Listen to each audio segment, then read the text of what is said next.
ওদের সব ভেঙে তুস করে হেনে মারছিল, মেরে হেনে কেটে গেছিল। তারপর থেকে দোকান আমাকে উঠাই দিয়েছে, এখন বর্তমান আমার বাপ বাড়ি আছে, বুঝতে পেরেছেন?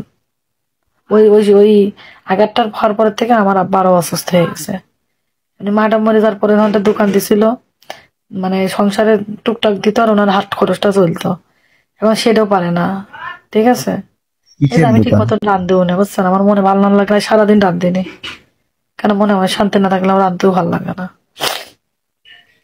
আমার কিসের বাপটাও দোকান মুরব্বী, দিছিল আঙ্কেল? মানে দেখা যাচ্ছে আব্বা আমার যদি কয় যে তুমি রান্ধনি কেন, দেখা যাচ্ছে আমি চিল্লায় উঠপানে, এই যে না খেয়ে থাকলো, বুঝছেন, আমার কাছে কখনোই কবে না যে তুমি রান্ধনি কেন। সারাদিন না খেয়ে একটু আগে মানে বড় বড় হয়তো আঙ্কেল খেয়ে গেছে, অনেক খারাপ লাগে, বলছি, বুঝছেন, আঙ্কেল অনেক কিসের দোকান মানসিক দিছিল? টেনশন। হ্যাঁ, কিসের দোকান দিছিল? বললাম না ফল ফুলেরই, তবে খেলনা মেলা, সন্ধে বাজতে বাজতে ঘরে গেটে তালা মেরে দেয়। চোর ছোট্ট তোর অভাব নেই, বুঝছেন, আমাদের এলাকা অনেক চোর, চোরের বাড়ি তো, তো সারাদিন ঠকে থাকে, বুঝছেন। এটা কি সারাদিন আপনার ঠকে নিজের থাকে, বাসা? চুরি করা যায় রাত্রিবেলা, এই পাড়ার লোকজনের হাত না থাকলে কিন্তু চুরি করতে পারে না, আর এক এলাকার থেকে এসে, হ্যাঁ, সারাদিন টোকে থাকে, রাইট। টোকে থেকে এসে রাত্রির বেলা চুরি করে, বুঝছেন।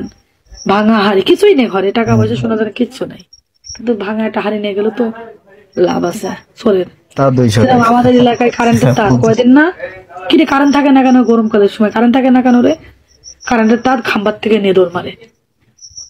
আরে আল্লাহ রে।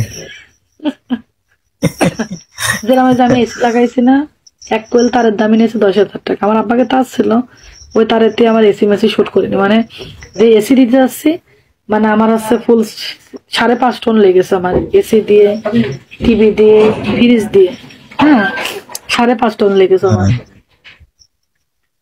এই জন্য হচ্ছে আমার তার এটা কি তার আপনার লেগেছে, নিজের বাসা? হ্যাঁ, 1 টনের তার দামই নিয়েছে আছে 10,000 টাকা। বলছি, এটা কি আপনার নিজের বাসা? না না, বাপের বাড়ি ভাই, নিজের বাসা নেই ভাই, নিজের আছে বাপ, জমি দিয়েছে, সেখানে 3 শতক জমি দিয়েছে আমার বড় বোনের বাড়ির পাশে, এই ওইটা। এই শ্বশুরের মিয়া, বাবার থাকি তো নিজের।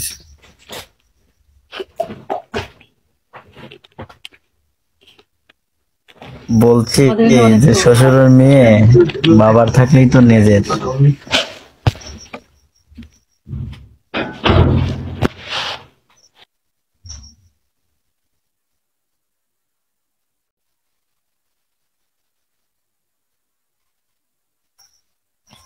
এই এখন ঠান্ডার সময় ঠান্ডা খাচ্ছেন, একা একা খাওয়াটা ঠিক না।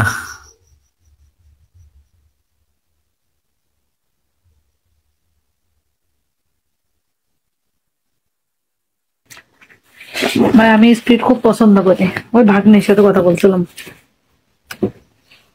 স্পিড আমার খুব আচ্ছা, ভালো লাগে। না কি ডাকি এটা মানে কি কি ডাকি ঠান্ডা? গলানো ছিল ওটা বিষয় না, ঠান্ডা, হ্যাঁ ফ্রিজে, আমি এখনো পর্যন্ত ফ্রিজে পানি রেখে দিই, এটা বিশ্বাস না করে আমি ঠান্ডা পানি ছাড়া খাতে পারি না। আমি আমি গরমের 6 মাস ঠান্ডা পানি খাই, আর শীতের মধ্যে খাই না। না না, আমি মানে বেশি শীত পরে খাবো না নে, কিন্তু আমার অনেক সময় মেন কথা কি লাইফ করতে করতে মাথা ফিরে যায়, মানে ভাই কম দিখানে কথা না, লাইভ করা, 5 টাকা ইনকাম করা কিন্তু কম দিখানে কথা না। যারা লাইভ করে সারাদিন, তারা জানে সারাদিন বক বক বক করে ভাই মাথার ঘাড় শির মানে ফিটে, মানে এখন আমি স্টকের মরে যাবো, আল্লাহ জানো মাফ করা, আল্লাহ বেলায়। হ্যাঁ, রাত্রিবেলা উঠেই মাথায় পানি দেওয়া লাগে বক বক বক বক করে, হ্যাঁ, মানে নেই, আগে নিজে বেঁচে নেই। তো যাই হোক, আপনাদের তো পাবনায় মানে, না পাবনা না, বগুড়া তো 7 তলা আছে, পাবনায় পাগলা গারদ সত্যি আছে না রে মিথ্যা, পাগলা গারদ আছে? অবশ্যই আছে। না না না, আছে। কখনো তো যাই নাই, বুঝছেন, এই জন্য জিজ্ঞেস কখনো করলাম। আসেন, কখন না সমস্যা নাই, আপনি একদিন আসেন আমার বাসা দিয়ে বেড়ায় যান, না সমস্যা ভাইয়া, নাই, আমি আসলে পাগলা গারদ তো থাকে, দেখায়। ভাইয়া আমি আমি কোথাও যাই না, মানে আমি জার্নি করতে পারি না, এই যে শীতের সময় কত মানুষ কত জায়গায় যায় না পিকনিকে, আমারটা মনটাও তো চাই যে আমার একটু বেড়াতে যাই, আমি জার্নি করতে পারি না।